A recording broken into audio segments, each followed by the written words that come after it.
할렐루야. 우리 슬픈 마음 있는 사람 찬송하면서 새벽 예배로 하나님 앞에 나아가도록 하겠습니다.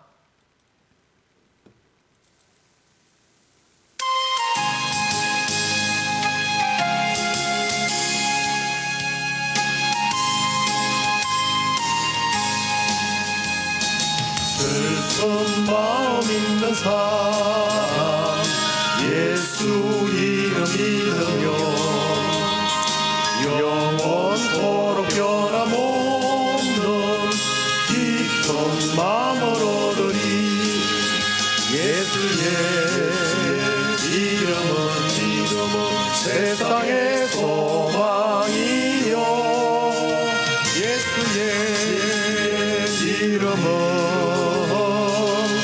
천국의 기쁨 일세 거룩하신 주의 이름 너의 방패 삼으라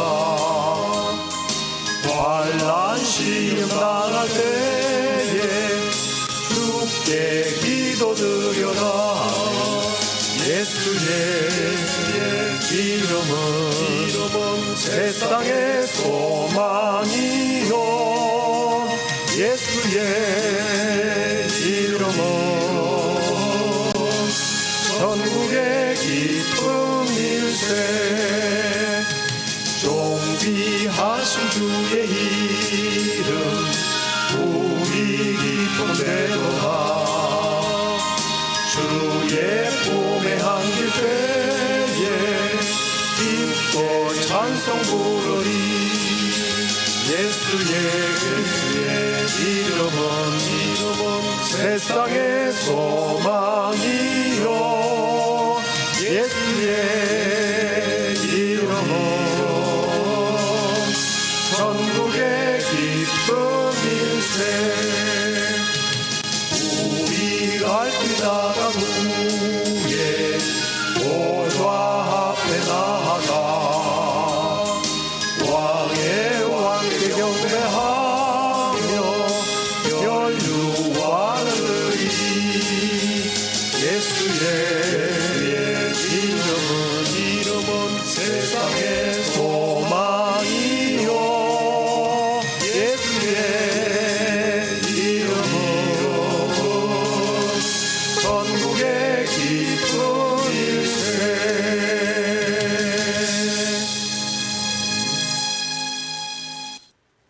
다 같이 사도신경으로 신앙 고백 드리도록 하겠습니다. 전능하사 천지를 만드신 하나님 아버지를 내가 믿사오며 그 외아들 우리 주 예수 그리스도를 믿사오니 이는 성령으로 잉태하사 동정녀 마리아에게 나시고 본디오 빌라도에게 고난을 받으사 십자가에 못 박혀 죽으시고 장사한 지 사흘 만에 죽은 자 가운데서 다시 살아나시며 하늘에 오르사 전능하신 하나님 우편에 앉아 계시다가 저리로서 산자와 죽은 자를 심판으로 오시리라. 성령을 믿사오며 거룩한 공회와 성도가 서로 교통하는 것과 죄를 사하여 주시는 것과 몸이 다시 사는 것과 영원히 사는 것을 믿사옵나이다. 아멘. 우리 꽃들도 찬양 하도록 하겠습니다.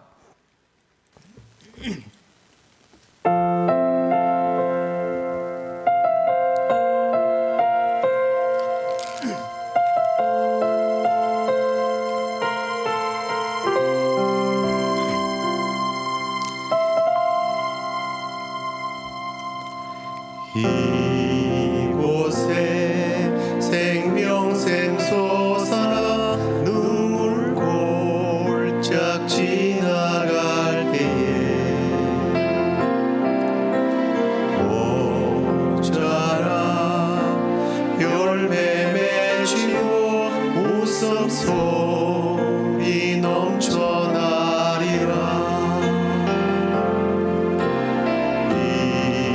이곳에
하나님 말씀 사무엘하 15장 23절 말씀 한 절입니다.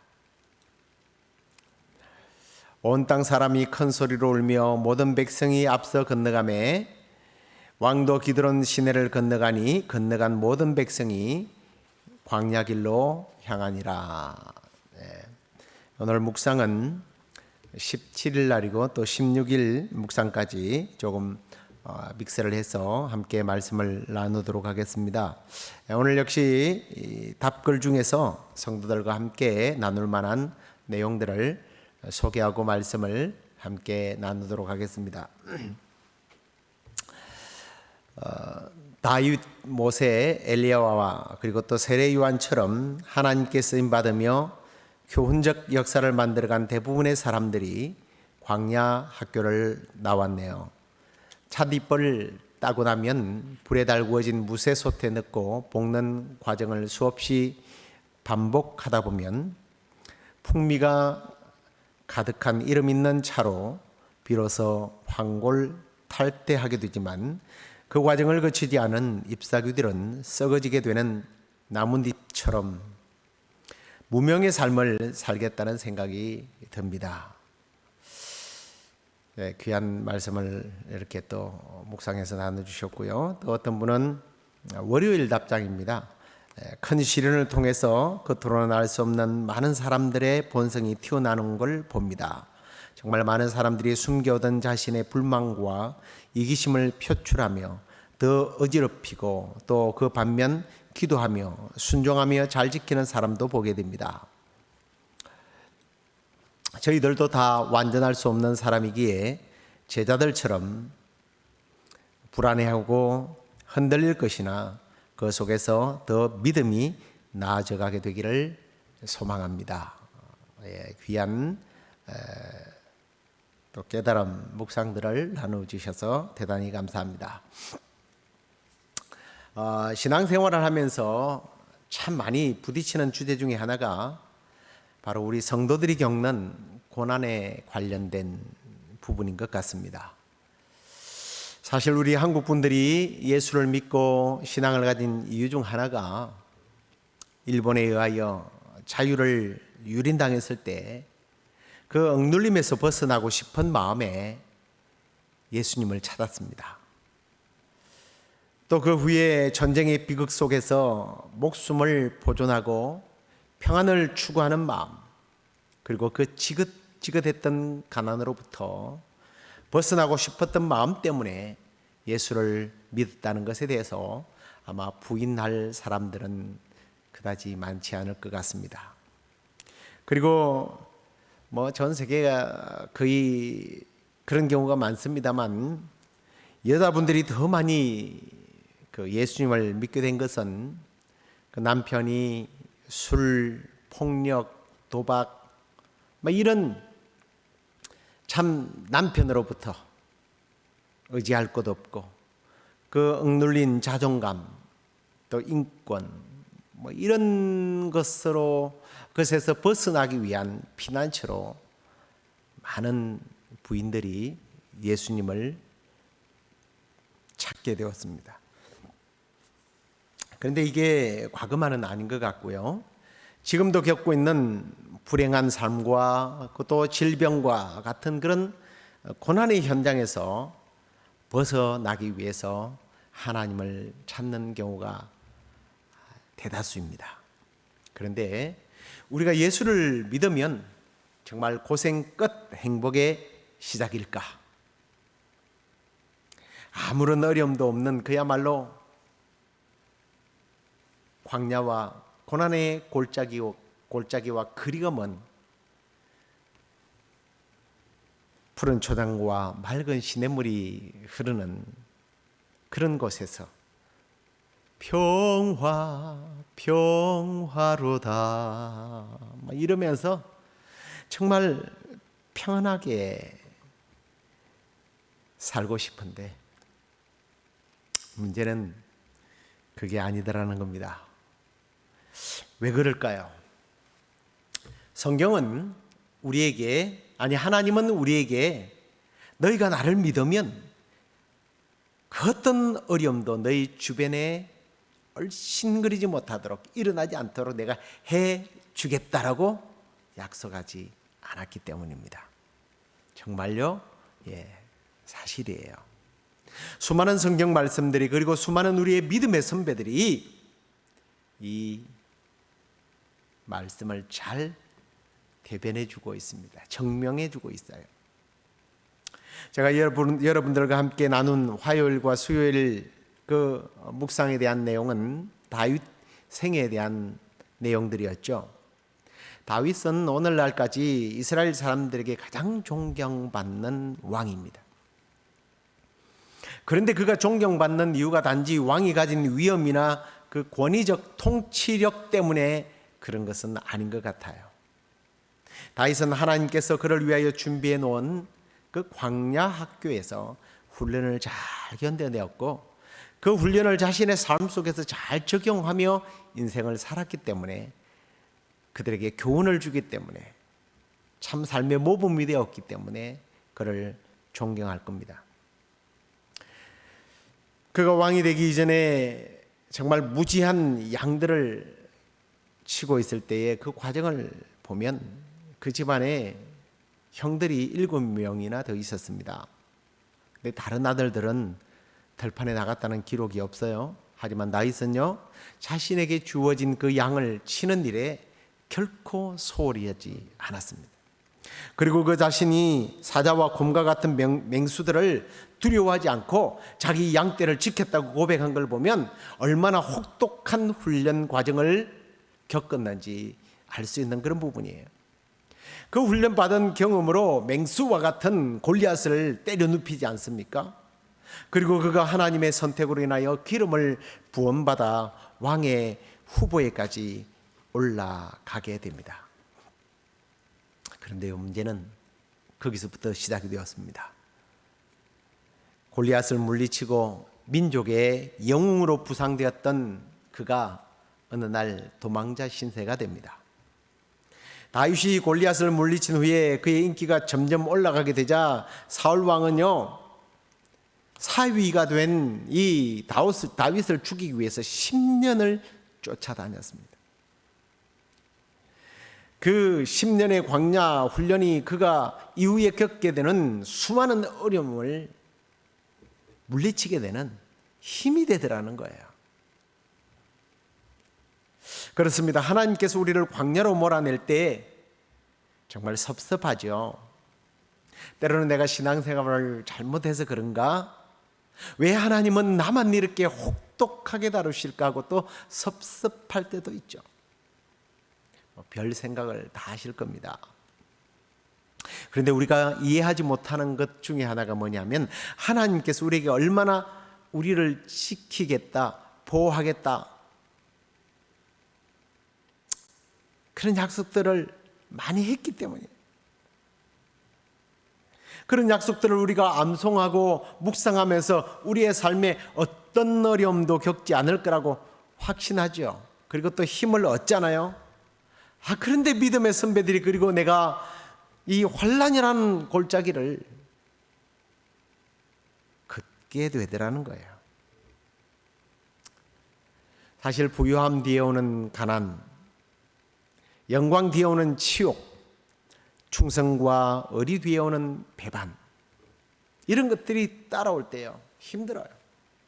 은혜 위에 시험이 올 때 넘어지기가 쉽습니다. 그것만이 끝이 아니에요. 그 시련의 시간이 끝나고 나면 평안할 줄 알았는데 또 다른 아픔들이 우리의 삶을 찾아온다라는 거예요.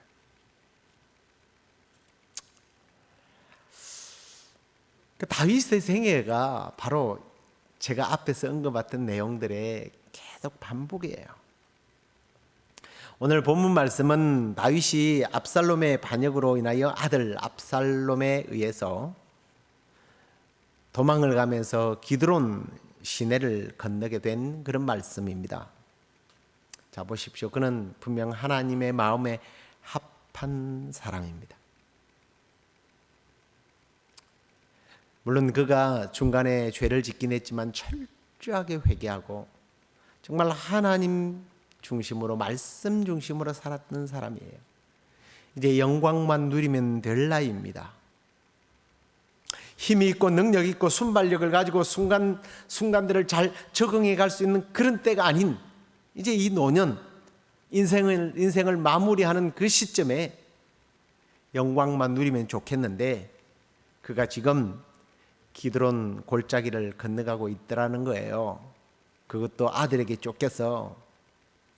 이 기드론 골짜기는 사람들이 소풍을 즐기는 그런 곳이 아니에요. 이 기드론의 뜻은 암흑이라고 하는 그런 뜻을 가지고 있습니다. 그 골짜기가 워낙 깊고 험해서요, 사람들은 죽음의 골짜기, 판결의 골짜기라고 그렇게 불렀습니다. 그래서 그 골짜기는 때로는 심판의 장소라고 사람들은 그렇게 생각을 했어요. 그 비극의 골짜기, 그 심판의 골짜기로 지금 하나님의 마음에 합했던 사람이, 존귀와 영광을 누려야 할 사람이 건너가고 있더라는 거예요. 그럴 때 어떤 사람들은 그 당하고 있는 사람을 보면 어떻게 합니까? 정죄합니다. 위로하고 격려하기보다는 꼭 사람들의 잘못을 지적하면서 정죄하는 그런 사람들이 있잖아요. 심의가 그랬습니다. 눈물을 흘리며 온 백성들과 함께 눈물을 흘리며 기브온 골짜기를 건너 광야로 가는 다윗을 향해서 쫓아가면서 저주했습니다. 피를 흘린 자여, 사악한 자여, 가거라 가거라. 사울의 족속의 모든 피를 여호와께서 내게로 돌리셨도다 하면서 막 포근을 하며 저주를 퍼붓어요. 그런데 사람이 꼭 죄를 짓고 잘못해서 고난을 당하는 게 아니잖아요. 뭐 어떤 사람은 운명의 장난이라고 하는 사람도 있고, 또 어떤 사람들은 재수가 없어서 그렇다고 말하는 사람도 있습니다만, 분명한 것은 우리가 헤아릴 수가 없어요. 그러나 확신하는 것은 거기에는 분명히 하나님의 섭리와 하나님의 뜻이 있더라는 거예요. 다윗은요, 그걸 믿었던 겁니다. 그렇기 때문에 아비새가요, 듣고 있던 아비새가 화가 났습니다. 저 죽은 개 같은 것이 왕을 저주를 해? 왕이시여, 내가 저녁석에 목을 그냥 확 베어 오겠습니다. 그랬더니 다윗이 사무엘하 16장에 보면 그가 저주하는 것은 여호와께서 그에게 다윗을 저주하라 하시니 그냥 두어라. 그렇게 말할 수 있는 그 이 마음의 자세는 어떤 자세예요? 하나님의 관점에서 하나님의 뜻을 하나님의 섭리로 받아들일 수 있는, 고난 앞에서 그 고난이 하나님의 섭리라고 하나님의 뜻이라고 생각하는 사람들의 전형적인 모습이더라는 거예요. 그런데 여러분 보십시오. 다윗만 그랬습니까? 다윗만 이렇게 고난을 당한 거예요? 하나님의 아들 독생성자 예수님도 이 기드론 골짜기를 지나서 감난산으로 올라갔다, 이렇게 성경이 기록하고 있습니다. 만왕의 왕이요 온 우주의 주인이신 그분이 자신이 누릴 특권을 포기하고 그 깊고 험한 죽음의 심판의 골짜기를 건너가야만 했던 거예요. 하나님은 그리고 죄 없으신 당신의 아들도 그 길을 가게 하셨습니다. 그렇다면 우리도 당연히 고난의 골짜기를 통과시키지 않겠느냐는 겁니다. 그렇다면 지금 여러분이 건너야 할 그 기드론 시내는 무엇입니까? 그 건너야 할 곳이 어디입니까? 사람입니까? 자신입니까? 이웃입니까? 가족입니까? 질병입니까? 아니면 가난입니까?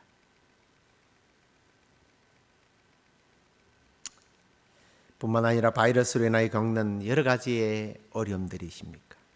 정신적인, 육체적인 그런 우울감, 우울증들입니까? 그래서 이제 더 이상 일어날 수 없고 돌아올 수 없는 강처럼 그렇게 느껴지십니까? 그럴 때 오늘 이 말씀을 기억하십시오. 우리의 믿음의 선배들이 다 그 길을 걸어갔다라는 거예요. 우리 믿음의 주이신 예수 그리스도께서 그 길을 걸어가셨던 거예요. 그렇다면 당연히 나도 그 길을